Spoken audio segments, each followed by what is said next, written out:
My country in the day of glory past, मेरे देश वो जो तुम्हारा भूतकाल की प्रसिद्धि थी, प्राचीन जब तुम फ्री थे उस टाइम का जो तुम्हारी प्रसिद्धि, तुम्हारी शानो जो शान थी तुम्हारी, अब ब्यूटियस, ब्यूटियस मतलब खूबसूरती, हेलो सर्किल राउंड दाई ब्रो। हेलो मीन्स होता है एक प्रभा मंडल या कह सकते हैं चमकने वाला एक जो सूर्य की रोशनी होती है और उसमें जो है चारों ओर उसकी जो लाइट होती है उसको प्रभा मंडल बोलते हैं, तो उसी को बोलते हैं। ब्यूटियस हेलो सर्किल्ड राउंड मतलब चारों तरफ, दाई ब्रो तुम्हारी। देखिए जो एक बात ये क्लियर करनी है कि देखिए दाई, तो ये जब ये पोइट्री जब करी गई, ये पोएम जब लिखी गई, तो उस वक्त का टाइम आप देख सकते हैं कि जो हेनरी एल डेजियो का टाइम था वो 1807 टू 1831। तो ये पोएम जिस वक्त लिखी गई तो उस वक्त जो है मतलब उस वक्त में ये वर्ड्स चलते थे, बहुत ही पुरानी इंग्लिश है, तो पुरानी इंग्लिश में इस तरीके के वर्ड्स को यूज़ करते थे जो कि अब मॉडर्न इंग्लिश में बिल्कुल भी यूज़ नहीं होते हैं। तो इसका मतलब यही तुम्हारी, ठीक है, तुम्हारी, तो कन्फ्यूज़न की कोई ज़रूरत नहीं है, पोइट्री की ये लैंग्वेज है और जो कि हमको समझनी है।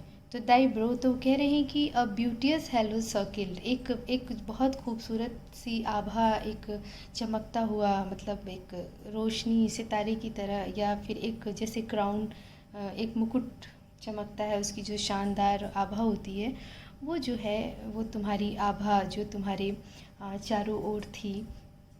And worshipped as a deity thou was. देखिए ये वॉज लिखा है लेकिन ये वॉज है, WS वॉज, जो कि मॉडर्न इंग्लिश में हम वॉज लिखते हैं, लेकिन ये ओल्ड एंशियंट जो इंग्लिश होती थी उस पुरानी इंग्लिश में इसको वॉज लिखते थे। दाउ मतलब तुम्हारी, तो और तुम्हारी बता रहा है कि और तुम्हारी वर्शिप पूजा होती थी, देवी देवताओं की तरह तुम्हारी पूजा होती थी मेरे देश।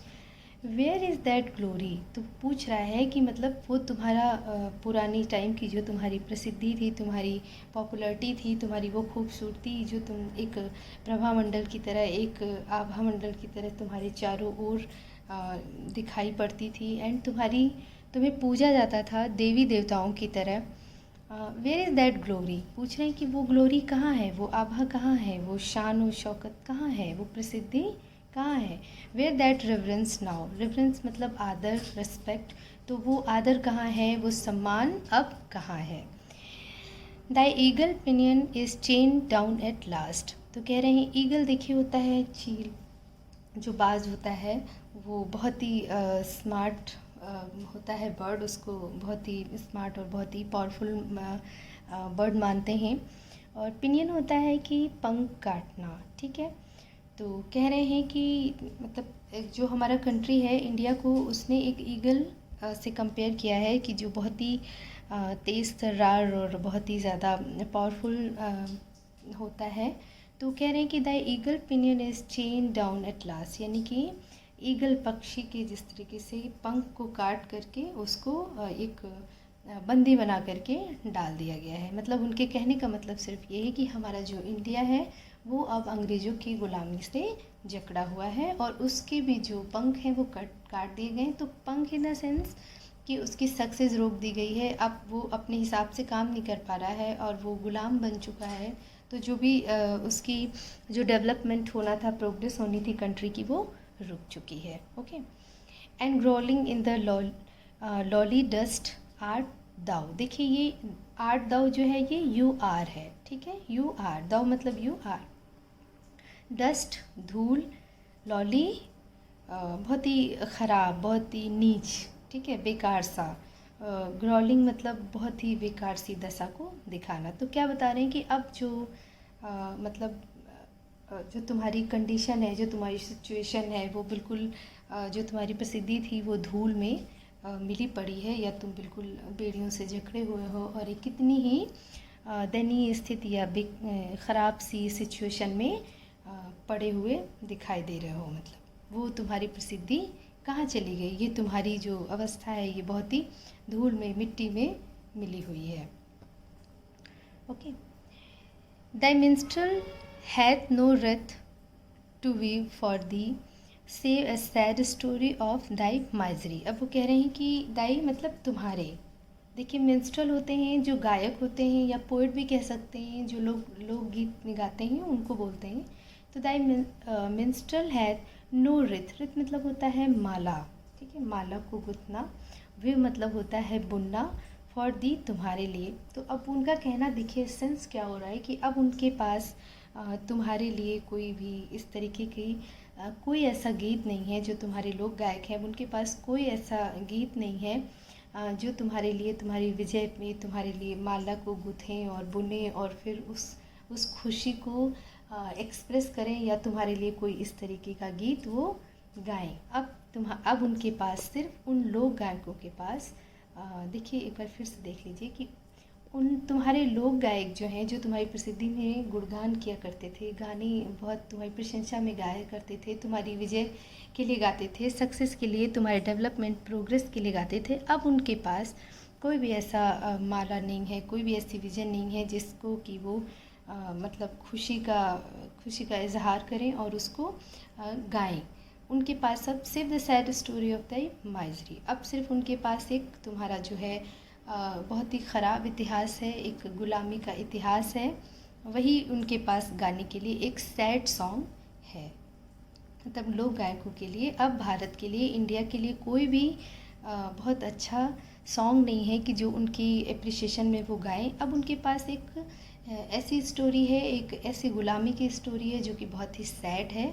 वही एक गीत बचा है सैड सॉन्ग जो कि वो गा सकते हैं। Okay, Well, let me dive into the depth of time and bring from out of the ages that have rolled। यानी क्या कह रहे हैं कि वेल ठीक है, लेट मी डाइव मतलब मुझे अब जाने दो। डाइव मतलब होता है डूबना या डुबकी लगाना, लेकिन यहाँ सेंस है कि जाने दो बहुत ही इनटू डेप्थ, गहराई में ऑफ टाइम, मतलब मुझे उस समय की गहराई में जाने दो। ये पोइट कह रहा है, परमिशन ले रहा है कि मुझे जाने दो उस समय की गहराई में। एंड ब्रिंग्स फ्रॉम, और ब्रिंग मतलब लाना, from out ages that have rolled, यानी कि जो एजेस मतलब जो टाइम, जो युग बीत गया, जो समय बीत चुका है, मुझे वहाँ से लाने दो उस बीते हुए टाइम से, जो कि बहुत ही शानदार ग्रैंड वक्त जो बीत गया, जो प्रसिद्धि वाला समय, जो ग्लोरी वाला टाइम बीत गया है, मुझे उस समय की गहराई में जाने दो और मुझे वहाँ से लाने दो। A few small fragment, fragment मतलब होता है टुकड़े, स्मॉल छोटे, फ्यू कुछ, रेक मतलब वो मलबा, बेकार हो गया जो टूटी फूटी चीज़ें, मलबा। एंड सबलाइन एक जो विशिष्ट, मतलब एक बहुत इम्पॉर्टेंट और बहुत ही इम्पॉर्टेंट कह सकते हैं, बहुत ही प्रसिद्धि प्राप्त जिसे कहते हैं सबलाइन। तो कहने कि और मुझे ब्रिंग फ्रॉम, मुझे लाने दो वहाँ से जो टाइम बीत चुका है, जो एजेस, जो युग बीत चुका है, मुझे वहाँ से लाने दो कुछ छोटे छोटे टुकड़े उन प्रसिद्धियों के, उन सक्सेस के, उस शानदार टाइम का जो कहते थे हमारे देश की जो प्रसिद्धि थी, वाहवाही होती थी, लोग प्रशंसा करते थे, लोग पूछते थे, जिस वक्त हमारे देश की पूजा करते देवी देवताओं की तरह, और एक आभा मंडल जो चारों तरफ, हमारे देश के चारों तरफ दिखाई पड़ता था, प्रभा मंडल चमकता रहता था। मुझे उस वक्त में जाने दो और वहाँ से मुझे ये सारी चीज़ों की कुछ टुकड़े जो कि अब मलबे की तरह पड़े हुए हैं, जो बेकार हो गए हैं, क्योंकि अब सिचुएशन ख़राब है, क्योंकि अब इंडिया गुलाम है ब्रिटिश का, तो अब जो बेकार हैं ये, मुझे उस प्रसिद्धि के कुछ टुकड़े, उस सक्सेस के, उस वाहवाही, उस ग्लोरी, उस आभा मंडल, प्रभा मंडल के कुछ टुकड़े लाने दो।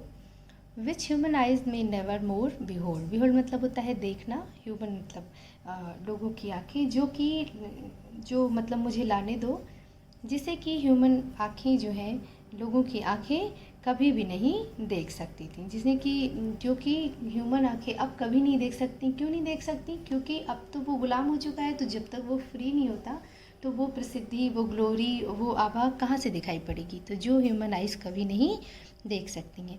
And let the garden of my labour be, और गर्डन होता है इनाम, रिवॉर्ड, लेबर परिश्रम, और देश से, अपनी कंट्री से, देखिए वो क्या कह रहा है poet, and let the garden of my labour be my fallen country.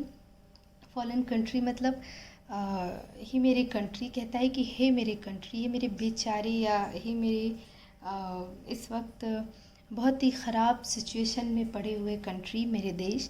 और मुझे अगर इस परिश्रम का तुम इनाम ही देना है, मुझे अगर कुछ पारितोषिक देना है, तुम्हें रिवॉर्ड देना है मेरे इस परिश्रम का जो मैं करना चाहता हूँ, उसका इनाम अगर मुझे कुछ देना है तो मेरे देश one kind wish from the, मतलब मुझे तुम्हारी सिर्फ एक शुभकामना चाहिए। मतलब मुझे तुम क्या दो, मुझे वो जो इनाम चाहिए वो क्या चाहिए, एक शुभकामना तुम्हारी। ठीक है, तो होप ये लाइन्स क्लियर हुई होंगी। इसमें जो हेनरी डेड जो हैं वो सिर्फ अपनी जो कंट्री लव को इसमें उन्होंने एक्सप्रेस किया है, और बहुत अच्छी तरीके से वो बहुत सैड हैं, बहुत ही परेशान हैं, क्योंकि उनका जो कंट्री है वो अपनी फ्रीडम खो चुका है। तो किस तरीके से वो उनकी जो मतलब ग्लोरी थी, पास्ट ग्लोरी को लेकर के उन्होंने एक्सप्लेन किया है। तो होप की लाइन समझ में आई होंगी। फिर भी अगर कोई दिक्कत है, कोई परेशानी है तो मुझसे कंफर्म करिए। ओके, नेक्स्ट चैप्टर के साथ फिर मिलते हैं। Till then goodbye and take care.